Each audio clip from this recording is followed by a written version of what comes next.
Yesterday we started Parak Beis Mishna Gimel, the second Parak, the third Mishnah. Hakol Mafsikim was Roim. All the things that we mentioned in the previous two Mishnayos that are a break, those are all for seed crops. Ve'eno Mafsik Le'ilan, but for trees which are bigger and seem more connected, they would not cause a break. So a stream or a path or a road through a field of trees would still be considered one continuous field for Peah. Altogether, with the exception of a fence, because a fence is a clear marker of the end of a field. However, the imhayasar kutash, if the tree branches are intertwined above the fence, eno mafsik, then even a fence wouldn't separate.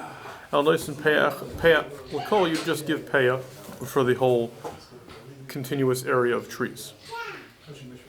Then in Mishna Daled we have two other types of trees which are, because they are more chashiv, they have broader range. V'lchurov and carob trees, kol haroeh zeh. As long as the two trees can see from one to the other, they would be considered close enough together that you would give one peah for both of them. Rabbi Gamliel said, "Noigin hayu beis Abba, my father's house had a custom that they would be nice and peah achas l'zeisim shaylem b'chol ruach. They would give one peah for the olive trees that they had in each direction from the city. So if they had trees in three different directions, they would give one peah from north, east, and one from south. And for carob trees, they did like we said in the beginning of the Mishnah. If you could see from one tree to the other, they would all be connected for peah. Eliezer ben Tzadok, our Mishna, Tzadok says no, that's not what he said. He said by afl charob and haroeh, by carob trees, they didn't go by whether you could see from one to the other. Just all the carob trees around the same city would all be considered one, and give peah from one of the trees for all of them. Okay. Mishna. Remind me, what's the shiur that for a tree? How much do you have to give? So again, it's going to be 1/60th. 1/60th of what? Right. So anyway, it'd be if you have 60 trees, it'll be easier to figure out what is the 60. Yeah. I guess you have 30 or 20 trees, it would also wouldn't be so hard. If you have 3, it would be a little small sliver of the tree. Hazayra es sadeyu min echad. If you plant one type of crop in your field, even if when you harvest it, you make it into two different. So either you harvest it at two different times, or for whatever reason, you process it in two different places. Still nice and peah. It's one field, you give one peah. If you plant two different crops, even if you process them all together, they're two crops, and nice and shtei peahs, you give two peahs. If you're you plant two different species of wheat, then then it depends. If you treat it all as one crop and you make it into one big pile and mix it all together, you give one peah. Shteigron is you keep the two species of wheat separate, then nice and beis peahs, then you'd give two peahs. Fine. Mishnah Vav is not sure what we added with this, but there was a story. I guess this is really the source of the previous Mishnah. There was a story, Shazara Rabbi Shimon ish hamitzpeh. Rabbi Shimon from Mitzpah planted, Lifnei Rabbi Gamliel, in the times of Rabbi Gamliel, two different types of wheat. And still during the times of the Beis HaMikdash, this question was brought to the room in the Beis HaMikdash where the Sanhedrin would sit. And they asked them, what does he do? And Amar Nachum Halabler, the scribe said, Makubal ani mi Rebbe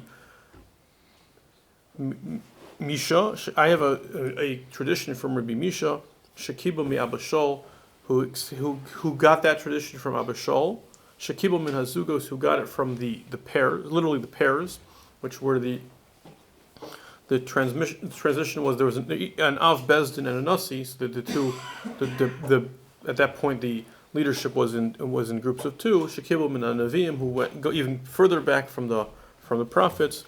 That's halacha Moshe Sinai, halacha going all the way back to Moshe Rabbeinu from Har Sinai. That bezayra sadei shtei minei, one plants his field, two types of wheat. Im asa geirin achas, if he makes it into one, the threshing floor, he treats it all together. Nois peah achas. Shtei granos, if he keeps it as two, nois shtei peahs, he gives two peahs. And Mishnah Zion, sada shekit. So he gives that whole introduction for it. It's how we know that. Usually you just say Halakha Moshe Sinai, and that's usually enough. This Mishnah I think is unique. So in the beginning of Avos we do a similar, but that's more of an introduction to the whole Masechta. Right? This seems I don't know why this particular halacha gets this Special yichus. Yeah. Sada shekatzru akutzim. If you have a field that's harvested by Goyim, or katzru listim, where it's a Jewish-owned field, but some thieves come in the middle of the night, they cut down the field and they get caught and run away. Or karsamu nemalim, if the ants come and they knock down all the grain, and you come in the morning and it's all flattened. Or shabrasu aruach, or the wind breaks the stalks and they fall down on their own. Or behema, or some animals come and do the same thing. So patura, if the field got harvested not by a yid, basically, then but it's owned by a Jew. Well, it's owned by a Jew, but something happened, right? Whether it's goyim, robbers, wind, something harvested the field on its own. So the field is exempt from Peah now, because Peah is an obligation to give at the time of the harvest, and this field doesn't have a harvest.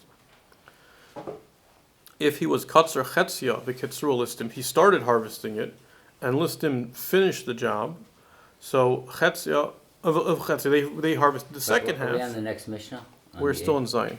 No, that's the last line of Zion. Katzru chetzia v'ketzru listim chetzia. He cut the first half. He was planning on living Peah at the end, and then listim or anything else listed earlier in the Mishnah came and finished off the job. Again, it would be patura.